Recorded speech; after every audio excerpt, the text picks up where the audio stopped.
Vous écoutez Monsieur Imo, le podcast belge qui répond à toutes vos questions concernant l'immobilier. Bonjour à tous, c'est Monsieur Imo. Aujourd'hui, nous allons parler d'une tendance en augmentation, le co-living. Avant de commencer, je souhaite vous remercier car vous êtes de plus en plus nombreux à m'écouter sur Spotify, YouTube et les autres plateformes de streaming. Le co-living, une tendance émergente dans le monde de la vie contemporaine qui redéfinit la manière dont nous envisageons le logement et la communauté. Contrairement au modèle traditionnel de location ou de propriété individuelle, le co-living repose sur le principe de partage d'espace, de vie, avec d'autres individus partageant des intérêts similaires. Au cœur du co-living se trouve la notion de communauté.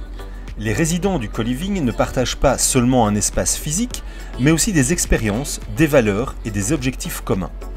Cela crée un environnement où la socialisation, la collaboration et le soutien mutuel sont encouragés, transformant ainsi le simple fait de cohabiter en une expérience enrichissante.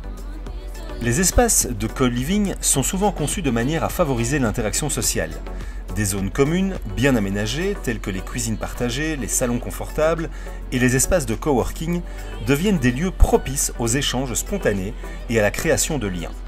Les résidents peuvent ainsi bénéficier d'un réseau social intégré dans leur quotidien, ce qui est particulièrement attractif pour les personnes cherchant à élargir leur cercle social. En plus de favoriser la sociabilité, le co-living offre également des avantages pratiques. Les coûts liés au logement, tels que le loyer, les services publics et l'entretien, sont souvent partagés, ce qui rend le co-living un peu plus abordable pour de nombreux individus. De plus, les services inclus, tels que le nettoyage régulier, l'accès à Internet et parfois même des activités organisées, simplifient la vie quotidienne des résidents. Mais le co-living n'est pas simplement une réponse aux défis économiques, mais aussi une solution aux besoins changeants de la société moderne. Les jeunes professionnels, les travailleurs indépendants et les nomades numériques trouvent dans le co-living une alternative flexible et adaptative à la vie traditionnelle en solo. De plus, le co-living peut favoriser une plus grande durabilité en maximisant l'utilisation des ressources et en réduisant l'empreinte écologique associée à la construction et à l'entretien des multiples logements individuels.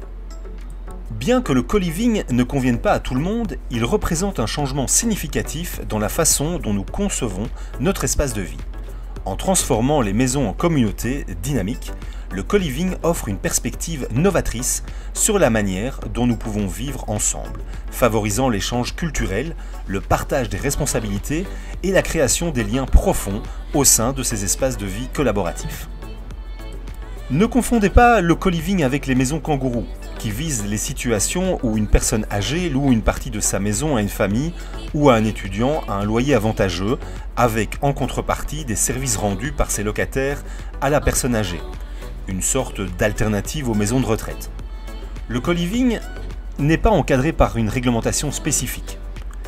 Conséquence, les habitants sont très fortement tributaires d'accords entre eux. Des questions complexes peuvent surgir de la phase initiale du projet à la vie en communauté.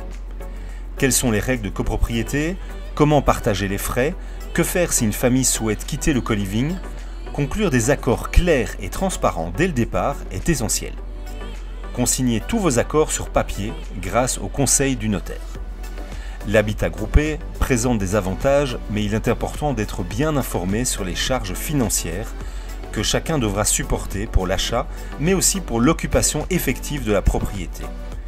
Les futurs habitants doivent activement prendre des décisions en tant que groupe, et cela nécessite une réelle implication, d'où l'importance de vous assurer d'être sur la même longueur d'onde, si vous décidez de vous lancer dans l'aventure. Enfin, n'hésitez pas à consulter au préalable un professionnel, il vous conseillera sur des nombreux aspects relatifs à ce projet. Merci d'avoir suivi cet épisode sur Spotify, Deezer ou YouTube. N'oubliez pas de vous abonner via les réseaux sociaux et les liens en description.